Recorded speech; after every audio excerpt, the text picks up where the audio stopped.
Welcome to Maulana Muhammad Ali Raza official YouTube channel. مولانا صاحب کے channel کو سبسکرائب کریں تاکہ ہر آنے والی ویڈیو سے باخبر رہیں۔ حضرت عبد الرحمن بن عوف رضی اللہ تعالیٰ عنہ آپ صلی اللہ علیہ وسلم کے ایک بڑے خوبصورت اور بڑے پیارے صحابی ہیں۔ آپ رضی اللہ تعالیٰ عنہ ایک بہت بڑے تاجر تھے، اور ایسے تاجر تھے ان کے بارے میں نبی صلی اللہ علیہ وسلم نے فرمایا کہ یہ رحمان کے تاجر ہیں، یعنی یہ رحمان کے تاجر ہیں۔ اتنی بڑی نبی صلی اللہ علیہ وسلم نے ان کے بارے میں بات کہی۔ رحمان کے تاجر سے مراد یہ کہ اللہ رب العزت نے ان کو تجارت کے اندر بڑی برکتیں دی ہیں، اور فرمایا کہ حضرت عبد الرحمن بن عوف رضی اللہ تعالیٰ عنہ کے بارے میں آتا ہے کہ مٹی کے اندر بھی ہاتھ ڈالتے تو وہ سونا بن جاتی، یعنی کتنی بڑی اللہ رب العزت نے ان کو ایک تجارت کے اندر کامیابی عطا کی ہوئی تھی۔ لیکن حضرت عبد الرحمن بن عوف رضی اللہ تعالیٰ عنہ فرماتے ہیں کہ میں نے اپنی تجارت کے اندر انہوں نے فرمایا 4 اصول رکھے۔ یہ 4 اصول بھی نبی صلی اللہ علیہ وسلم سے ہی سیکھے، اور آپ صلی اللہ علیہ وسلم نے ان کو سکھائے۔ حضرت عبد الرحمن بن عوف رضی اللہ تعالیٰ عنہ ایسے صحابی ہیں کہ پاکستان جیسے اتنے بڑے ملک کو ویسے ہی خرید لیتے۔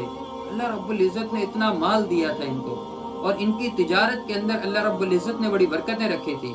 حضرت عبد الرحمن بن عوف رضی اللہ تعالیٰ عنہ نے اپنی تجارت کرنے کے بارے میں 4 اصول بنا رکھے تھے۔ چاروں اصول میں آپ کو بتاؤں گا۔ ہر ایک انسان اپنی زندگی کے اندر اگر تجارت کر رہا ہے، تجارت کرنا گناہ نہیں ہے۔ تجارت کے بارے میں تو نبی صلی اللہ علیہ وسلم کا فرمان دیکھیں، فرمایا کہ التجار یحشرون یوم القیامت، فرمایا تاجروں کا جو حساب ہوگا قیامت کے دن، فرمایا کہ الا من صدق و بر، فرمایا وہ صدیقین کے ساتھ ہوگا، شہداء کے ساتھ ہوگا، صالحین کے ساتھ ہوگا، والنبیین والصدیقین والشہداء، فرمایا ان کے ساتھ ہوگا تاجروں کا حساب، تجارت کرنا۔ فرمایا کہ بہت سارے صحابہ ایسے تھے رضوان اللہ تعالیٰ علیہم اجمعین جو تجارت کے شعبے سے وابستہ تھے، اور تجارت کرنا یہ انسان کے لیے کوئی عیب کی بات تھوڑی ہے۔ حضرت عبد الرحمن بن عوف رضی اللہ تعالیٰ عنہ عشرہ مبشرہ کے صحابی ہیں۔ فرمایا کہ ان کا نام عشرہ مبشرہ میں بھی ہے۔ کتنے بڑے تاجر تھے۔ فرمایا کہ انہوں نے اپنی تجارت کے 4 اصول بنا رکھے تھے۔ نمبر 1 اصول، فرمایا کہ یہ کہتے ہیں کہ میں نے کبھی ادھار نہیں خریدا۔ سب سے پہلا اصول اپنی تجارت کا بتایا حضرت عبد الرحمن بن عوف رضی اللہ تعالیٰ عنہ نے، میں نے کبھی بھی ادھار نہیں خریدا۔ نمبر 2 فرمایا میں نے کبھی ادھار نہیں بیچا۔ ان 2 باتوں کو ہی اگر ہم سمجھ لیں، کبھی ادھار نہیں خریدا اور کبھی ادھار نہیں بیچا، ہمیں کتنی ٹینشنیں ختم ہو گئی، کتنی یعنی پریشانیاں ختم ہو گئی، کتنے یعنی جو انسان کے لیے شک و شبہات ہوتے ہیں، اور انسان جن پریشانیوں کا آج دیکھیں تو تاجر ہیں لیکن اربوں روپے ان کو پر قرضہ ہے، وہ ادھار بھی دے رہے ہیں ادھار بھی لے رہے ہیں۔ نبی صلی اللہ علیہ وسلم نے دیکھو کتنا بڑا اصول بتا دیا، فرمایا کہ نہ ادھار کبھی بیچا اور نہ کبھی ادھار خریدا۔ یہ 2 اصول اپنائے سب سے پہلے، اور فرمایا یہ مقروض کتنا بڑا وہ ہوتا ہے۔ آپ صلی اللہ علیہ وسلم کے سامنے ایک جنازہ لایا گیا، آپ صلی اللہ علیہ وسلم نے پوچھا کہ یہ مقروض تو نہیں، اس کے اوپر قرض تو نہیں؟ صحابہ نے بتایا کہ یا رسول اللہ اس کے اوپر قرض تو ہے۔ تو آپ صلی اللہ علیہ وسلم نے پتہ کیا فرمایا کہ اپنے صحابی کا جنازہ پڑھاؤ، اپنے ساتھی کا جنازہ پڑھاؤ۔ آپ صلی اللہ علیہ وسلم جنازہ پڑھانے سے انکار کر دیا۔ پھر آپ صلی اللہ علیہ وسلم پیچھے ہوئے، ایک صحابی نے کہا یا رسول اللہ اس کا قرض میں ادا کرتا ہوں، تو آپ صلی اللہ علیہ وسلم پھر ان کا جنازہ پڑھایا۔ فرمایا جنازہ تک، یعنی آپ صلی اللہ علیہ وسلم کی ذات اقدس نے جنازہ پڑھانے سے انکار کر دیا مقروض کا۔ یہ مقروض جو ہے یہ تو انسان کے لیے مقروض مر جانا، فرمایا کہ انسان کو اللہ رب العزت دنیا کے اندر فرمایا کہ انسان جہاد کرے اور شہید ہو جائے، پھر اللہ رب العزت اس کو زندہ کرے اور پھر فرمایا کہ وہ شہید ہو جائے۔ فرمایا 2 مرتبہ وہ زندہ ہو اور 2 مرتبہ شہید ہو، اگر وہ مقروض مر جائے فرمایا کہ وہ جنت کی ہوا بھی نہیں لگے گی اس کو۔ یہ آپ صلی اللہ علیہ وسلم کا فرمان ہے۔ آپ صلی اللہ علیہ وسلم ایک صحابی کا جنازہ پڑھانے لگے، یا رسول اللہ، فرمایا یہ تو یا رسول اللہ یہ گناہ گار ہے، فرمایا کہ میں اس کو جنتی کہتا ہوں۔ آپ صلی اللہ علیہ وسلم صحابہ سے پوچھا کبھی کسی نے اس کو نیکی کرتے ہوئے دیکھا؟ تو ایک صحابی نے کہا یا رسول اللہ ہم نے ایک مرتبہ پہرا کیا تھا۔ تو فرمایا کہ اور کیا چیز ہونی چاہیے؟ فرمایا کہ یہ تو جنتی ہے۔ یعنی آپ صلی اللہ علیہ وسلم مقروض کا جنازہ نہیں پڑھایا۔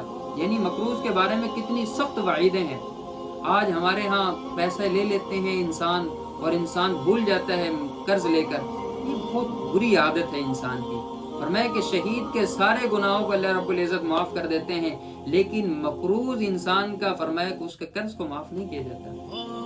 حضرت عبد الرحمن بن عوف رضی اللہ تعالیٰ عنہ میں بتا رہا آپ کو، حضرت عبد الرحمن بن عوف رضی اللہ تعالیٰ عنہ پہلا اصول فرمایا کبھی ادھار نہیں خریدا۔ اور فرمایا کبھی ادھار نہیں بیچا. فرمایا کہ آپ صلی اللہ علیہ وسلم نے کبھی مقروض کا جنازہ بھی نہیں پڑھایا. کتنی سخت وعید ہے آپ صلی اللہ علیہ وسلم نے بتایا. فرمایا آپ صلی اللہ علیہ وسلم ظہر کے بعد نماز کے بعد بازار کا چکر لگایا کرتے تھے. آپ صلی اللہ علیہ وسلم بازار کا چکر لگایا کرتے تھے. آپ صلی اللہ علیہ وسلم نے حسب معمول ایک مرتبہ بازار کا چکر لگا رہے تھے ظہر کے بعد. آج ہمارے ہاں علماء جو ہیں وہ بازار کے اندر جانا ہی اپنے آپ کو بہت بڑا وہ سمجھتے ہیں. آپ صلی اللہ علیہ وسلم فرمایا کہ کائنات کی سب سے عظیم ترین ہستی وہ بازار کا چکر لگا رہے تھے. آپ صلی اللہ علیہ وسلم دیکھا کہ اس دن بارش ہوئی. آپ صلی اللہ علیہ وسلم تھوڑے سے آگے گئے تو ایک غلہ یعنی گندم کا ڈھیر دیکھا. تو آپ صلی اللہ علیہ وسلم نے دیکھا کہ بارش ہوئی ہے, گندم گیلی بھی نہیں ہوئی, سوکھی گندم ہے.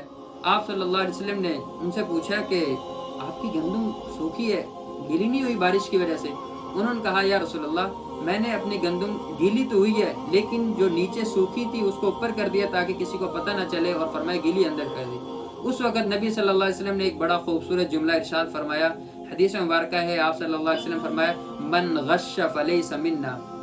فرمایا جو دھوکہ کرے وہ میری امت سے نکل گیا. من غش فلیس منا, جس نے دھوکہ دیا وہ ہم میں سے نہیں ہے. پھر آپ صلی اللہ علیہ وسلم ان کو حکم دیا کہ اپنی گندم کو فرمایا کہ گیلی کو اوپر ہی کرو اور سوکھی کو اندر کر دو. فرمایا کہ پھر اس صحابی نے ایسے ہی کر لیا. یعنی آپ صلی اللہ علیہ وسلم نے دھوکہ دہی سے بھی منع فرمایا ہے. آگے حضرت عبد الرحمن بن عوف رضی اللہ تعالیٰ عنہ کا تیسرا اصول کیا تھا؟ فرمایا حضرت عبد الرحمن بن عوف رضی اللہ تعالیٰ عنہ فرمایا میں نے کبھی اسٹاک نہیں کیا, یعنی چیز کو جمع کر کے جب مجھے منافع ملا میں نے اس کو بیچ دیا. ہمارے ہاں کیا ہے, بڑے بڑے تاجر جو ہیں, بڑے بڑے کرپٹ انسان جو ہیں, وہ چیزوں کو انویسٹ کر رکھ لیتے ہیں, اسٹور کرتے رہتے ہیں. جب مارکیٹ کے اندر دیکھتے ہیں کہ اس چیز کی شارٹ ہو چکی ہے وہ چیز, پھر اس کو اپنی من مانی قیمت کے اندر دیتے ہیں. نبی صلی اللہ علیہ وسلم نے اس چیز سے منع فرمایا ہے. حضرت عبد الرحمن بن عوف رضی اللہ تعالیٰ اتنے بڑے تاجر جن کو اللہ رب العزت کے حبیب صلی اللہ علیہ وسلم نے رحمان کا تاجر کہا, وہ اپنا اصول بتا رہے ہیں. فرمایا میں نے کبھی بھی زندگی کے اندر مال کو سٹاک نہیں کیا, یعنی مال کو سٹور نہیں کیا, روکا نہیں, جب بھی مجھے نفع ملا میں نے بیچ دیا. نمبر 1 فرمایا میں نے ادھار نہیں خریدا, میں نے ادھار نہیں بیچا. نمبر 3 فرمایا کہ میں نے کبھی بھی مال کو سٹاک نہیں کیا, سٹور نہیں کیا, اپنے پاس جمع نہیں کیا کہ میں جب مارکیٹ کے اندر کم ہو جائے گی, اس چیز کی کمی پیش ہوگی, یعنی کمی نظر آئے گی تو میں اس کو اپنی مرضی کے ساتھ بیچوں, ایسا نہیں کیا. نمبر 4 اصول بتایا کہ میں نے کبھی بھی اپنی چیز کا عیب نہیں چھپایا, چیز کو بیچا اس کا عیب بھی ساتھ بتایا. ہمارے ہاں کیا ہے, ہمارے معاشرے کے اندر مارکیٹ کے اندر جب بھی کوئی چیز بیچی جاتی ہے اس کو عیب کو چھپا دیا جاتا ہے. یہ عیب کو چھپانا یہ انسان اگلے انسان کو دھوکہ دینا ہے. حضرت عبد الرحمن بن عوف رضی اللہ تعالیٰ فرماتے ہیں میں نے جب بھی تجارت کی اور تجارت کے اندر میں نے اپنی چیز کو آگے بیچا تو کہنے لگے کہ میں نے کبھی بھی زندگی کے اندر اپنی چیز کے اندر جو عیب تھا اس کو نہیں چھپایا, بلکہ جو لینے والا ہے فرمایا اس کو ہمیشہ اس عیب کو بتا دیا, اس چیز کے اندر یہ عیب ہے. اللہ رب العزت ہمیں حضرت عبد الرحمن بن عوف رضی اللہ تعالیٰ عنہ کے ان 4 اصولوں پر عمل پیرا ہونے کی توفیق عطا فرمائے. قرآن وہ کتاب ہے جو در سے انقلاب ہے, سمجھ کے گر کوئی پڑھے تو نور علی نور ہے.